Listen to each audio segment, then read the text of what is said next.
بسم اللہ الرحمن الرحیم الحمد للہ رب العالمین والصلاة والسلام علی سید الانبیاء والمرسلین وعلی آلہ واصحابہ اجمعین اما بعد۔ 23ویں پارے کا خلاصہ یہ ہے کہ 23ویں پارے کے شروع میں قرآن کریم نے خود اپنی قسم کھائی ہے۔ اللہ تعالیٰ نے قرآن کریم کی قسم کھا کر دو باتیں رسول اللہ صلی اللہ علیہ وسلم کے بارے میں فرمائی ہیں۔ اللہ تعالیٰ کو کسی بات کو پکا اور مضبوط اور مستند کرنے کے لیے قسم کھانے کی ضرورت نہیں ہے، لیکن پھر بھی اللہ تعالیٰ نے قسم کھا کے رسول اللہ صلی اللہ علیہ وسلم کے بارے میں فرمائے، ایک تو آپ اللہ کے رسولوں میں سے ایک رسول ہیں، نمبر 2 آپ 100% سیدھے راستے پر ہیں۔ آپ کیا ہے؟ 100% سیدھے راستے۔ اب اللہ تعالیٰ کی طرف ایک ہی راستہ ہے، اور وہ صرف اور صرف وہی راستہ ہے جس پر امام الانبیاء صلی اللہ علیہ وسلم ہے۔ مسلمان کو ہر معاملے میں رسول اکرم صلی اللہ علیہ وسلم ہی کو مد نظر رکھنا ہے۔ کل کے درس میں یہ بات آئی تھی کہ کوئی مسلمان اپنے آپ کو مسلمان نہیں کہلوا سکتا اگر اس کو رسول اللہ صلی اللہ علیہ وسلم کا حکم اور آپ کا فیصلہ منظور نہ ہو۔ قرآن کریم نے دوسری بات یہ ارشاد فرمائی ہے اس بارے میں کہ جناب تم جو نیک عمل کرتے ہو ہم ان کو بھی لکھ رہے ہیں، تمہارے اچھے برے عملوں کو بھی لکھ رہے ہیں، اور تمہارے اچھے برے عملوں کے جو اثرات، نشانات، نتائج پیچھے رہ جاتے ہیں ہم ان کو بھی لکھتے ہیں۔ یعنی ہم تمہارا دو طرح کا حساب محفوظ کر رہے ہیں، ایک تمہارا کیا ہوا نیک عمل، ایک اس کے اثرات۔ مثلا ایک عالم دین ہے، اس نے کوئی کتاب لکھی، اس کا بہت بڑا نیک عمل ہے، وہ دنیا سے رخصت ہو گیا، اس کتاب کو صدیوں پڑھا جا رہا ہے، یہ اس نیکی کے نتائج و اثرات اور برکتیں فرما رہے، ہم اس کو بھی لکھ رہے ہیں۔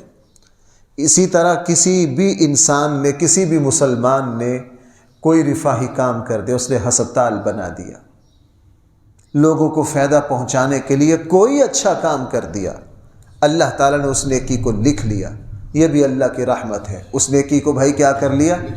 فرمایا کہ صرف اتنا نہیں، تم دنیا سے آگئے ہو، تمہاری یہ نیکی جب تک چل رہی ہے، ہم اس کے تمام اثرات و نتائج کو بھی تمہاری نیکیوں کے ساتھ لکھ رہے ہیں۔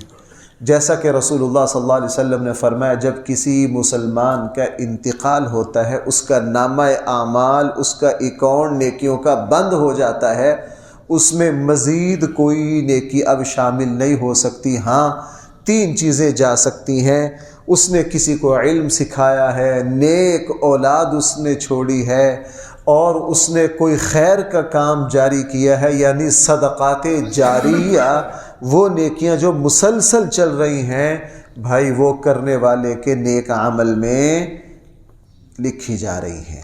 اور اس سے یہ بات بھی مجھے اور آپ کو سمجھ آ گئی کہ جس طرح ایک مسلمان نے نیک عمل کی کوشش کرنی ہے، اسی طرح اس نے اپنے کچھ پیچھے رہنے والے آثار پر بھی محنت کرنی ہے۔ جس طرح پوری امت مسلمہ بھائی جتنے نیک عمل کر رہی ہے، ان سب کا ثواب کس کو جا رہا ہے؟ ہمارے آقا صلی اللہ علیہ وسلم کو۔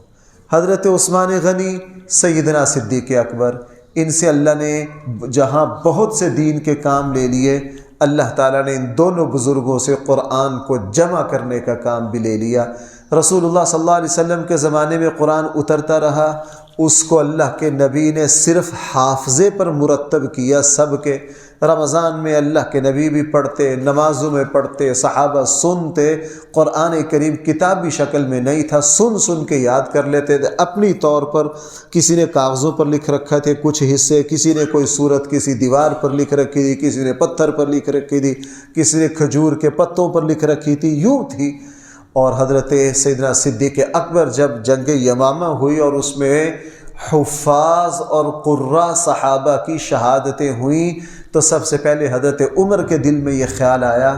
حضرت عمر نے سیدنا صدیق اکبر کو مجبور کیا کہ اگر اس طرح صحابہ حافظ اور قراء، حفاظ و قراء صحابہ کی شہادتیں ہوتی رہی، قرآن تو مٹ جائے گا، اس کو کتابی شکل میں مرتب کر دیجئے. اور پھر صدیق اکبر نے ایک جماعت کے ذریعے ایک نسخہ مرتب کیا اور بعد میں پھر اس کو بہت اعلیٰ ترین جو شکل دے دی وہ حضرت عثمان غنی رضی اللہ عنہ نے دے دی. اور آج دیکھ لیجئے شرقاً غرباً جنوباً شمالاً صدیوں قیامت کی صبح تک مسلمان اس مرتب قرآن پر تلاوت کر رہے ہیں. بھائی سارا اجر و ثواب کس کو جا رہا ہے؟ حضرت عثمان کو اور سیدنا صدیق اکبر رضی اللہ عنہ کو. اس لیے قرآن نے فرمایا سورہ یاسین کے پہلے رکوع میں نکتب ما قدمنا وآثارہم، ہم تمہاری نیکیوں کو بھی لکھ رہے ہیں اور ان کے نتائج کو بھی. اور بھائی اس کا دوسرا رخ بھی لے لیجئے.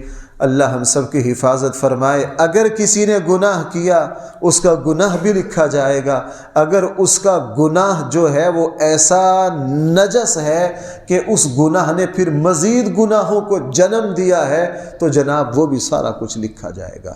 آپ حضرات نے سورہ مائدہ کے درس میں یہ بات سنی کہ سب سے پہلے زمین پر جو قتل کیا وہ آدم علیہ السلام کے ایک بیٹے قابیل نے کیا. کیوں قرآن نے ذکر کیا کہ نہیں؟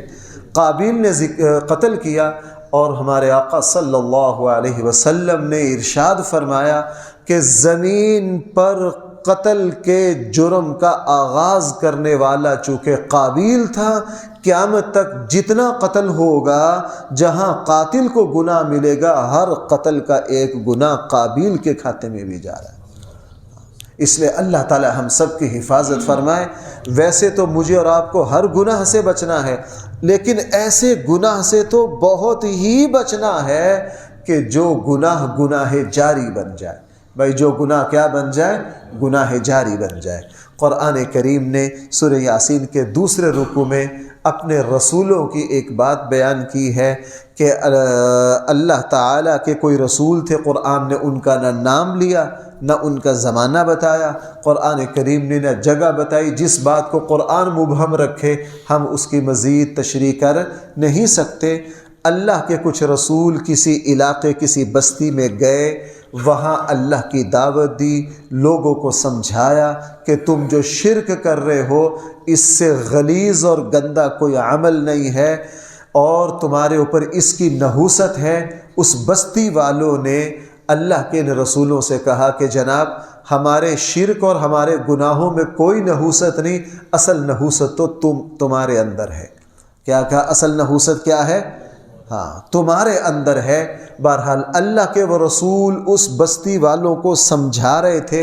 اتنے میں اس بستی کے ایک شخص جو مومن تھے اور لگتا یہ ہے کہ وہ اثر و رسوخ والے بندے تھے، وہ اللہ کے ان رسولوں کی تائید میں کھڑے ہوئے. انہوں نے بستی والوں کو کہا یہ اللہ کے رسول ہیں، جو کہہ رہے ہیں صحیح ہے. نحوست اللہ کے ان پاکیزہ بندوں میں نہیں ہے، نحوست تمہارے شرک میں ہے، تمہاری بدعملیوں میں ہے. جب اسی قوم میں سے ایک شخص نے کھڑے ہو کر اللہ کے ان رسولوں کا ساتھ دیا، قوم جو ہے وہ بگڑ گئی. انہوں نے اس تیسرے شخص کو جس نے حق کی شہادت دی تھی پتھر مار مار کے ان کو شہید کر دیا. قرآن کہہ رہا ہے پتھر مار مار کے کیا کر دیا؟ شہید کر دیا. اور جس وقت وہ 23ویں پارے کے پہلے رکوع میں قرآن نے فرمایا جس وقت وہ حق کی تائید کرنے والا مومن بندہ شہید ہو رہا تھا اور اللہ تعالیٰ اس کو آگے کے اس کے اعلیٰ سے اعلیٰ منظر دکھا رہے تھے جو اللہ تعالیٰ کے یہاں تھے، اس نے کہا کاش میری قوم کو سمجھ آ جاتی کہ مجھے اس حق کی شہادت پر، اس سچائی کے علم بلند کرنے پر اللہ تعالیٰ نے مجھے میرا جنت میں کس طرح استقبال کیا. اور یہی واقعہ ہوا رسول اللہ صلی اللہ علیہ وسلم کے ایک صحابی کے ساتھ بھی. اور جب یہ واقعہ ہوا تو اللہ کے نبی نے خود فرمایا کہ سورہ یاسین میں جس شہید کا تذکرہ ہے میری امت کا شہید یہ ہے. وہ واقعہ کیا ہوا؟ طائف کے بڑے لاڈلے سردار تھے حضرت عروہ بن مسعود رضی اللہ عنہ. بھائی کیا نام تھا ان کا؟ ہائے ہائے زمانہ عجیب ہے. جس وقت رسول اللہ صلی اللہ علیہ وسلم نے نبوت کا اعلان کیا نا، تو طائف اور مکہ والوں نے پتہ کیا کہا تھا؟ انہوں نے کہا تھا اللہ تعالیٰ کو توبہ نعوذ باللہ، قرآن اگر یہ بات نہ کہتا ہم تو اس طرح کے کلمات زبان پر نہیں لا سکتے، دل کانپتا ہے۔ مکہ اور طائف کے کافروں نے کہا اللہ تعالیٰ نے اگر ان دو شہروں میں سے کسی کو رسول بنانا تھا تو توبہ نعوذ باللہ، توبہ نعوذ باللہ، یہی یتیم اللہ کو ملا تھا، یہی ملا تھا۔ حق یہ ہے اگر طائف والوں میں سے اللہ نے کسی کو رسول بنانا ہوتا تو عروۃ بن مسعود کو اللہ بناتا۔ یعنی آرڈر دے رہے ہیں، اگر اللہ تعالیٰ طائف والوں میں سے کسی کو رسول بناتا تو کس کو بنانا چاہیے تھا؟ اور اگر مکہ میں سے بنانا چاہیے تھا تو فلاں شخص کو۔ قرآن نے سورہ زخرف میں اس کا تذکرہ کیا، اَأُنزِلَ هَذَا الْقُرْآنُ عَلَى رَجُلٍ مِّنَ الْقَرْيَتَيْنِ عَظِيمٍ۔ تم یہ باتیں کرتے ہو؟ اب خود کیا کہہ رہے ہیں کہ جی نبوت رسول اللہ صلی اللہ علیہ وسلم کو نہیں، کس کو ملنی چاہیے؟ عروۃ، بھائی سمجھ پا رہے ہیں کس کو ملنی چاہیے؟ عروۃ بن مسعود کو۔ اللہ کی شان، اللہ کی شان۔ رسول اللہ صلی اللہ علیہ وسلم جب ہجرت فرما کر مدینہ تشریف لے گئے، یہی عروۃ بن مسعود رسول اللہ صلی اللہ علیہ وسلم کی خدمت میں حاضر ہوئے، اسلام قبول کیا۔ مدینہ میں بڑی خوشی۔ حضرت عروۃ بن مسعود نے اسلام لانے کے بعد اللہ کے حبیب سے عرض کیا اللہ کے رسول مجھے اجازت دیں میں طائف جا کر اب سارے طائف کو اسلام کی دعوت دوں، چونکہ میں طائف کا بڑا سردار ہوں، ایسا ممکن نہیں ہے کہ میں طائف جا کر ایمان کا اعلان کروں، اسلام کی دعوت دوں، طائف والے میری بات کو قبول نہ کریں، ایسا نہیں ہو سکتا۔ اللہ کے نبی کی بصیرت تھی، اللہ کے نبی نے عروۃ بن مسعود کو روکا۔ کیا فرمایا؟ عروۃ بن مسعود کو روکا۔ حضرت عروۃ بن مسعود نے اصرار کیا، اللہ کے نبی نے فرمایا ٹھیک ہے۔ حضرت عروۃ بن مسعود طائف گئے، رات کے وقت پہنچے اور ساری رات کا انتظار کیا۔ جب فجر کا وقت ہوا عروۃ بن مسعود اپنی چھت پر چڑھے، چونکہ طائف کے سب سے بڑے سردار تھے اور ان کا حیا بڑا تھا، ان کی رائے کو پورے طائف میں مانا جاتا تھا۔ انہوں نے اپنی چھت پہ کھڑے ہو کے فجر کی اذان دی، اپنے چھت پہ کھڑے ہو کے فجر کی، سارے لوگ اکٹھے ہو گئے اور سب کو وہی دعوت دی جو رسول اللہ صلی اللہ علیہ وسلم نے مکہ والوں کو دی تھی۔ عروۃ بن مسعود کا دعوت دینا تھا، طائف والوں نے جس طرح توبہ نعوذ باللہ اللہ کے نبی کو پتھر مارے، عروۃ بن مسعود کو اتنے پتھر مارے کہ حضرت عروۃ بن مسعود شہید ہو گئے۔ حضرت عروۃ بن مسعود کیا ہو گئے؟ شہید ہو گئے۔ رسول اللہ صلی اللہ علیہ وسلم کو جب اس کی اطلاع ملی تو اللہ کے نبی نے سورہ یاسین کی یہی دوسرے رکوع کی تلاوت کر کے فرمایا کہ یہ جو شخص تھا جس نے نبیوں کا ساتھ دیا یہ پہلی امتوں میں سے تھا، میری امت میں اس رکوع کا مصداق کون ہے؟ حضرت عروۃ بن مسعود ہے۔ سبق اس میں میرے اور آپ کے لیے دو ہیں، ایک تو حق بات کہنے پر، اللہ کے دین کی بات کرنے پر تکلیف دیکھنی پڑتی ہے داعی اللہ کو۔ نمبر دوسرا ہمارا فریضہ یہ ہے کہ اگر کوئی حق بات کرے ہم اس کا ساتھ دیں۔ بھائی میں کیا عرض کر رہا ہوں؟ حق بات کرے تو ہم کیا کریں؟ حق بات کرنے والے کو جو اجر ملتا ہے اس کے ساتھ دینے والے کو بھی اللہ تعالیٰ وہی اجر۔ اور بھائی قرآن کریم نے سورہ یاسین میں یہ بات بھی ارشاد فرمائی ہے کہ ہم نے ہر چیز کا جوڑا جوڑا پیدا کیا ہے۔ جس وقت یہ قرآن نے یہ بات فرمائی تھی اس زمانے کے کافروں نے مذاق اڑایا تھا، یہ کیسے ہو سکتا ہر چیز کا جوڑا جوڑا؟ اب جدید تحقیقات نے ثابت کر دیا کہ جوڑا جوڑا صرف جانداروں میں نہیں، ہر چیز میں، یہاں تک کہ پتھروں کے اندر بھی اللہ نے نر مادہ کو پیدا کیا ہے، درختوں میں بھی نر مادہ ہے۔ اور جب پھلوں کا زمانہ آتا ہے، ہوائیں جو ہیں ادھر کے پھولوں کے اثرات مادہ کے نر کی طرف لے جاتے ہیں اور نر کے اثرات کدھر، اور اللہ تعالیٰ اس میں پھل، پودے، سبزیاں، پھول، گھاس، ہر چیز اگا دیتے ہیں۔ قرآن کریم نے ایک یہ بات ارشاد فرمائی ہے سورہ یاسین میں کہ قیامت والے دن جب سور پھونکا جائے گا، بھائی بڑی ہیبت ناک بات ہے، اللہ ہم سب کی حفاظت فرمائے، اللہ ہم سب کی حفاظت فرمائے۔ قرآن کریم نے یہ ارشاد فرمایا کہ جس وقت سور پھونکنے کے بعد ہم لوگوں کو قبروں سے اٹھائیں گے، کس سے اٹھائیں گے؟ اور وہ قبر سے اٹھنے کے بعد کی سختیوں کو دیکھیں گے۔ حالانکہ آپ سب کو پتہ ہے اللہ کے نبی نے عذاب قبر سے پناہ، اللہ کے نبی نے بھئی عذاب قبر سے کیا مانگی ہے؟ کیا فرمایا کہ قبر جو ہے یہ جنت کے باغوں میں سے ایک باغیچہ ہے یا جہنم کے گڑھوں میں سے؟ حدیث میں فرما دیا گیا کہ جو فاسق و فاجر کافر ہے اس کو قبر یوں جکڑتی ہے کہ پسلیاں ایک دوسرے سے۔ حضرت عثمان غنی رضی اللہ عنہ جب قبر پر کھڑے ہو کے دعا مانگتے اتنا روتے کہ داڑھی تر ہو جاتی۔ عذاب قبر سے اللہ کے نبی نے پناہ مانگی۔ لیکن قیامت والے دن سور پھونکنے کے بعد جب اللہ تعالیٰ میدان محشر میں ساری انسانیت کو جمع کریں گے، کافر و فاسق و فاجر جو عذاب قبر دیکھ رہے تھے وہ جب میدان محشر کے عذاب کو دیکھیں گے تو قبر کے عذاب کو بھول جائیں گے اور حسرت کریں گے، کاش ہم میدان محشر کے عذاب میں مبتلا نہ ہوتے، ہم تو قبر میں ہی بہتر تھے۔ ہم کہاں بہتر تھے؟ اس سے یہ سمجھ میں آیا کہ عذاب قبر سے زیادہ سخت ہے عذاب محشر، اور عذاب محشر میں جا کے جب جہنم کے مناظر دیکھیں گے تو وہ اتنے سخت ہوں گے کہ میدان محشر کے عذاب کو کافر اور فاسق و فاجر اپنے لیے کیا سمجھیں گے؟ ہلکا سمجھیں گے۔ بھائی میری بات سمجھ پا رہے ہیں آپ؟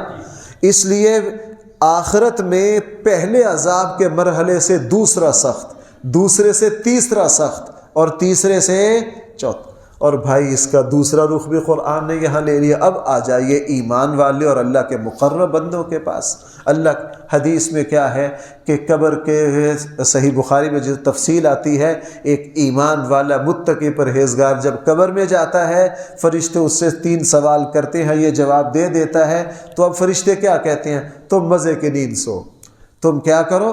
اور آگے حدیث کے الفاظ بھائی یہ ہیں کہ پھر جنت کی ایک کھڑکی اس کی قبر میں کھول دی جاتی ہے۔ اور ایک حدیث میں کیا ہے کہ جنت میں جو اس کے اعلیٰ مقام ہے وہ دن رات اس کو دکھائے جاتے ہیں، اس کے شوق کو بڑھایا جاتا ہے، اس کے شوق کو بڑھایا جاتا ہے۔ اور جب یہ لوگ ایمان والے قبر سے اٹھ کر میدان محشر میں جائیں گے پھر قبر کی جنت لذت کو بھول جائیں گے۔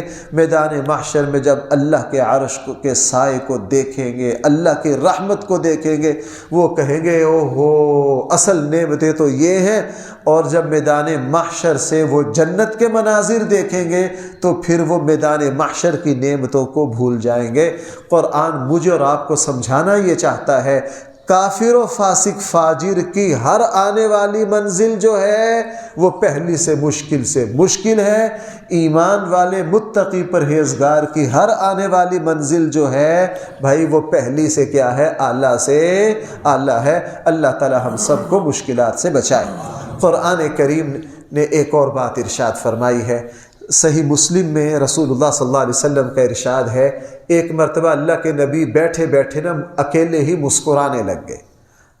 صحابہ اکرام سمجھتے تھے کہ اس ہستی کا مسکرانا کسی اہم بات کی وجہ سے۔ حضرت انس فرماتے ہیں اللہ کے نبی بیٹھے بیٹھے مسکرانے لگ گئے۔ ہم نے سوال کیا اللہ کے حبیب کیا بات ہوئی ہے، آپ بیٹھے بیٹھے مسکرا رہے ہیں؟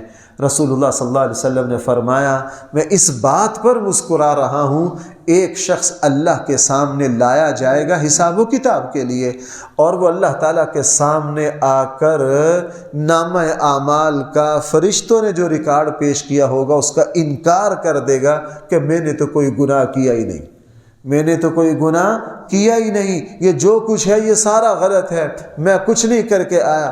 اللہ تعالیٰ اس سے فرمائیں گے اگر خود تیرا وجود اور تیرا جسم تیرے گناہوں کی گواہی دے دے۔ اس نے کہا ٹھیک ہے جی۔ اللہ تعالیٰ کی طرف سے اس کی زبان پر کیا لگا دی جائے گی؟ مہر لگا دی جائے گی، پھر اس کا جسم بولے گا۔ بھائی اگلی بات، یہ تو مشہور بات ہے لیکن حدیث کا اگلا ٹکڑا بڑا قابل عبرت ہے۔ جب اس کا جسم بول بول کر بتائے گا نا تو یہ اپنے جسم کو پتہ کیا کہے گا؟ یہ اپنے جسم کو کہے گا تیری ہی وجہ سے، تجھے ہی بچانے کے لیے تو میں نے اللہ کے سامنے جھوٹ بولا ہے، اب تم ہی میرے خلاف گواہی دیتے ہو۔ تو بھائیو جب میرا جسم کل قیامت میں میرے ساتھ غداری کرے گا تو پھر اگر میں اپنی اولاد کے لیے حرام کماؤں، ہمارے یہاں سیاسی میدانوں میں اپنے اپنے لیڈروں کی رضا پانے کے لیے دنیا پتہ نہیں کون کون سے جرم کرتی ہے، کون کون سی بے حیائیاں کرتی ہے۔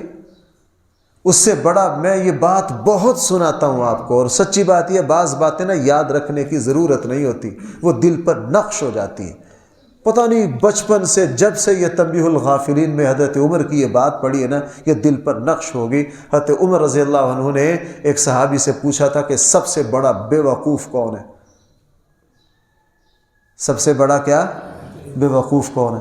انہوں نے کہا امیر المومنین، سب سے بڑا بے وقوف وہ ہے جو دوسروں کے لیے اپنا سب کچھ برباد کر دے۔ بات لمبی میں سے مختصر، جو اپنی ہر چیز دوسروں کے لیے کیا کر دے؟ حضرت عمر نے فرمایا نا، میں تجھے بتاؤں، سب سے بڑا بے وقوف وہ ہے جو دوسروں کے لیے اپنی آخرت تباہ کر دے، جو دوسروں کے لیے کیا کر دے؟ اپنی آخرت تباہ کر دے۔ اور بھائی قرآن کریم نے رسول اللہ صلی اللہ علیہ وسلم کے بارے میں فرمایا، ہم نے آپ کو شاعر بنا کر نہیں بھیجا، چونکہ شاعر جو ہوتے ہیں وہ مبالغہ کرتے ہیں، جھوٹ بولتے ہیں، تخیل سے کام لیتے ہیں، فرضی باتیں کرتے ہیں، لفظوں سے کھیلتے ہیں۔ انبیاء علیہ السلام حقیقتیں بیان کرتے ہیں، صداقتیں بیان کرتے ہیں۔ انبیاء علیہ السلام کہیں بھی لفظوں سے نہیں کھیلتے، کہیں مبالغہ نہیں کرتے، کہیں مبالغہ۔ بھائی ہمارے آقا صلی اللہ علیہ وسلم نے جو بات فرمائی ہے اس میں کوئی مبالغہ ہے؟ مثلا اللہ کے نبی نے فرمایا جنت میں تمہیں ایسے ایسے محل ملیں گے، ان کے اتنے اتنے دروازے ہوں گے، اور فرمایا کہ تم ایک جگہ بیٹھ کر پورے محل کو دیکھ لو گے، تم 100 جوڑا پہنو گے، ہر جوڑے کا رنگ نظر آئے گا۔ قرآن نے کہا تمہیں سونے کے کنگ، بہت کچھ جنت کے مناظر بیان کیے گئے ہیں۔ شاہ ولی اللہ رحمہ اللہ نے لکھا قرآن کریم نے، نبی کریم صلی اللہ علیہ وسلم نے جنت کے جو مناظر بیان کیے ہیں ان میں 1% بھی مبالغہ نہیں ہے، ان میں بھائی 1% بھی بھائی آپ اگر تھوڑے سے ٹھنڈے ہو رہے ہیں تو آخری جنتی کو جنت کتنی بڑی ملے گی؟ ڈسکا سٹی کے برابر ہوگی یا محلہ اسلام پورہ کے؟ زمین و آسمان سے 10 گنا۔ بھائی کتنی؟ زمین و آسمان سے۔ اب جو کہتے ہیں جو جناب جو زمین کا چکر ہے وہ 25,000 مربع میل ہے۔ کتنا؟ 25,000 میل جو ہے، یہ تو صرف زمین کا ہو گیا، ابھی تو زمین و آسمان باقی ہیں۔ آخری جنتی کو، بھائی کس کو؟ آخری جنتی کو جو جنت ملے گی وہ زمین و آسمان سے جو درمیانے درجے کے والوں کو ملے گی وہ پتہ نہیں کہاں ہوگی، جو صدیق اکبر جیسوں کو ملے گی پتہ نہیں وہ کہاں ہوگی، اور جو سب سے اعلیٰ جنت ہمارے آقا صلی اللہ علیہ وسلم کی ہوگی وہ پتہ نہیں کتنی ہوگی۔ لیکن یہ جو بات ہے کہ آخری جنتی کو جنت 10 گنا کائنات اس نظام سے بڑی ملے گی، اس میں بھائی کتنے فیصد مبالغہ؟ میں بولو تو صحیح، 1% بھی نہیں۔ اللہ اور اس کے رسول نے جو بات فرمائی ہے اس میں 1 بال کے برابر بھی مبالغہ نہیں ہوتا، وہ بات 100% حقیقت پر مبنی ہوتی ہے۔ اور بھائی اس سے ملتی جلتی ایک بات اور سن لیجئے، قرآن کریم نے سورہ صافات میں 2 دوستوں کا تذکرہ کیا ہے۔ میں سپارے کے انتخاب میں زیادہ انہی باتوں کو لیتا ہوں جن کا تعلق میری اور آپ کی تربیت سے ہو۔ سورہ صافات کے دوسرے رکوع میں ہے کہ ایک جنتی جنت میں جنت کی نعمتوں سے لطف اٹھا رہا ہوگا، جنت کے مناظر سے مزے لے رہا ہوگا، اہل جنت کے ساتھ خوش گپیوں میں مصروف ہوگا اور جنت کی نعمتوں سے لطف اندوز ہو رہا ہوگا۔ اچانک اس کو خیال آئے گا یار دنیا میں میرا ایک دوست تھا، دنیا میں میرا کیا تھا؟ ایک دوست تھا جو مجھے ایمان لانے پر تانے دیا کرتا تھا، مجھے کہا کرتا تھا تو بھی ان بے وقوفوں میں شامل ہو گیا ہے جو یہ کہتے ہیں کہ مرنے کے بعد زندہ ہونا ہے، جو میرے ایمان پر مجھے کیا کرتا تھا؟ تان و تشنیع تنقید کا نشانہ بناتا تھا، جو مجھے دنیا میں کہتا تھا اوے تو کیا ہر وقت مسجد میں نماز پڑھنے کے لیے پہنچا ہوتا ہے؟ تو نے یہ کیا؟ جب بھی میں کوئی خیر کا کام کرتا وہ میرا دوست مجھے باتیں سناتا، میرے اوپر تنقید کرتا، بھائی میرے اوپر کیا کرتا؟ جنت میں بیٹھے اس کو خیال آئے گا کہ میں آج اس دوست کا انجام دیکھوں کہاں ہے۔ اور سورہ اعراف میں قرآن کریم نے بیان کیا اہل جنت جب بھی جہنم کا وزٹ کرنا چاہیں گے ان کو اختیار ہوگا، چونکہ جنت قرآن جو بیان کر رہا ہے وہ اونچی جگہ ہوگی اور جہنم نیچے ہوگی، جنت سے تمام جہنم کے مناظر کو دیکھا جا سکے گا۔ وہ اب اپنے جنتی دوستوں کے ساتھ جہنم کے کنارے پر آ کر دیکھے گا، اپنے اس دوست کو دیکھے گا، اسے کہے گا ہاں جناب اب بتاؤ، دنیا میں میرے اوپر تنقید کرتے تھے، اب تمہارا کیا حشر ہو رہا ہے؟ وہ اس کا دوست سارا کچھ مانے گا لیکن وہاں کا ماننا اس کو کوئی فائدہ نہیں دے گا۔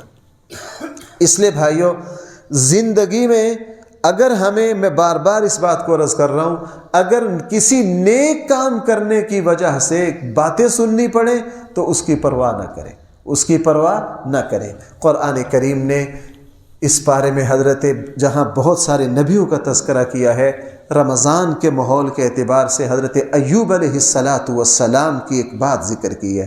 حضرت ایوب علیہ السلام کے اس جز کو میں یہاں بھی ذکر کر رہا ہوں اور انشاءاللہ اس جمعے میں بھی ایک دوسرے رخ سے میں عرض کروں گا۔ ایوب علیہ السلام سے ایک غلطی ہو گئی۔ وہ غلطی کیا ہوئی کہ انہوں نے، اللہ تعالیٰ نے جب حکم دیا نا کہ آپ کی قوم پر عذاب آ رہا ہے، بھائی صرف کتنی بات فرمائی، آپ کی قوم پر کیا آ رہا ہے؟ عذاب آ رہا ہے۔ جب اتنا حکم دیا تو ایوب علیہ السلام سے آگے بھول ہو گئی۔ اللہ نے بس یہ کہا تھا کہ آپ کی قوم پر عذاب آ رہا ہے، یہ نہیں کہا تھا کہ آپ بستی چھوڑ دو، یہ نہیں کہا۔ اور نبی کو اپنا دائرہ دعوت چھوڑنے کی اجازت ہے۔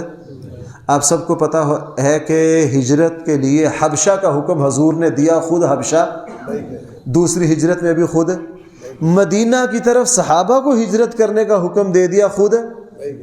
جب سارے جا رہے یہاں تک کہ ابو بکر بھی تیار ہو گئے تو پھر صدیق اکبر سے کہا نہ جاؤ، ان قریب مجھے اجازت ملے گی۔ نبی اپنے دائرہ دعوت کو بغیر اجازت کے چھوڑ، حضرت یونس علیہ السلام سے بھول ہو گئی اور بغیر اجازت کے نکل آئے اور کشتی میں بیٹھ کر سفر شروع کر دیا۔ قرآن یہاں بیان کر رہا ہے کشتی بنور میں پھنسی۔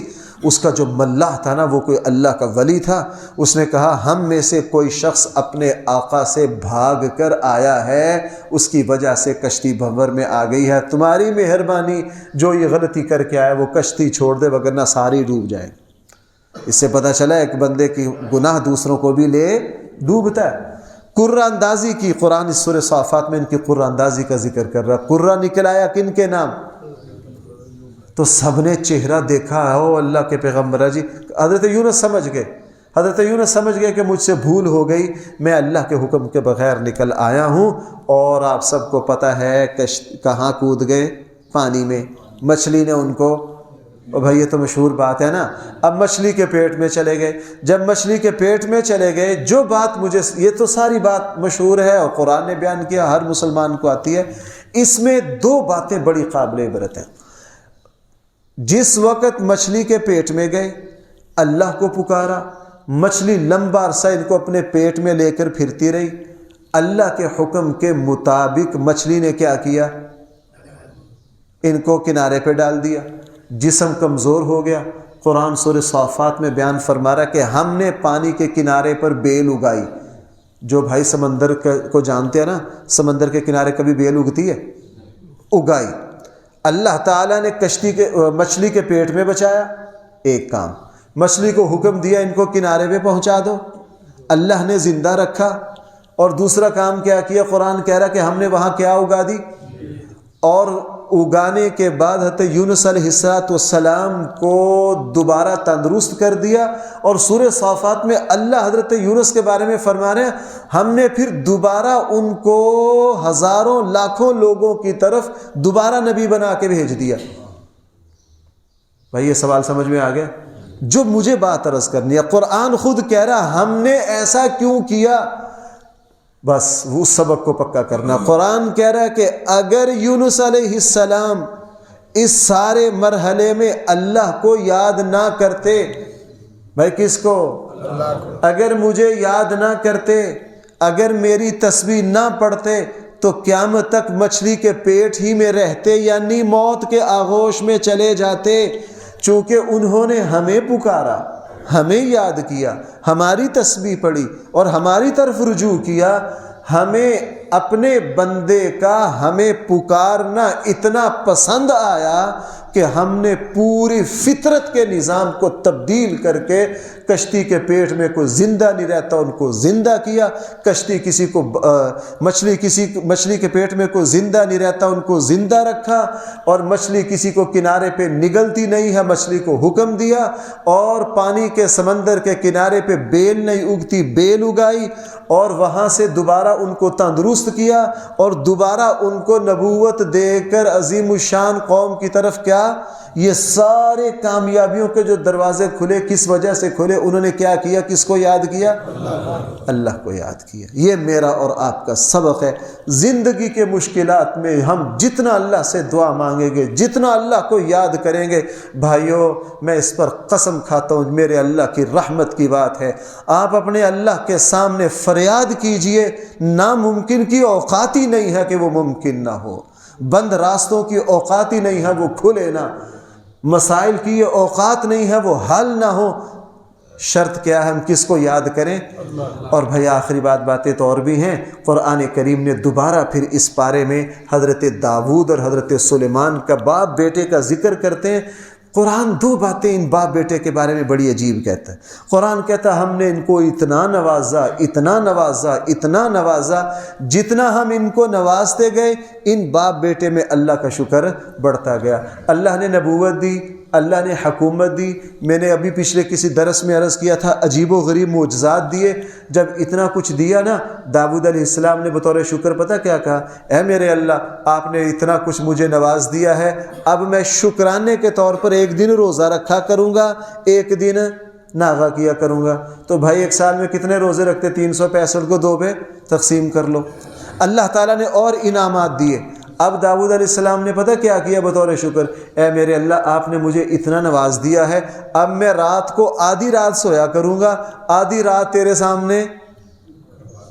اللہ تعالیٰ نے اور انعامات کیے، کہا میرے اللہ آپ نے مجھے اور نواز دیا ہے، اب میں یوں کروں گا کہ میرے اپنے خاندان، اپنے گھر والوں کی ڈیوٹیاں لگا دی کہ اپنے گھر خاندان میں سے ہر فرد جو ہے ترتیب ایسی بنائی کہ گھر کا کوئی نہ کوئی فرد ہر وقت اللہ کی یاد میں لگا رہے گا۔ کس میں لگا رہے گا؟ اگر گھر کے بطور مثال ہے 15 فرد ہیں تو ترتیب یوں بنائی کہ ہر لمحہ گھر کا کوئی نہ کوئی فرد کس میں لگا رہے گا؟ تو قرآن کہہ رہا ہم نے جیسے جیسے ان کو نعمتوں سے نوازا ان کا شکر بڑھتا ہی رہا۔ اور بھائی میں اکثر یہ عرض کرتا ہوں، ہم شکر دنیا کی نعمتوں پر کرتے ہیں، کرنا بھی چاہیے، لیکن بھائی دین کی نعمتوں پر بھی شکر ادا کرنا چاہیے۔ یہ جو ہم نے روزہ رکھا ہے اس پر ہم کس کا شکر ادا کرتے ہیں؟ شب قدر میں ٹوٹے پھوٹے ہمیں کچھ نہ کچھ کرنے کا اللہ موقع دے رہا ہے کہ نہیں؟ اس پر بھی شکر کرو۔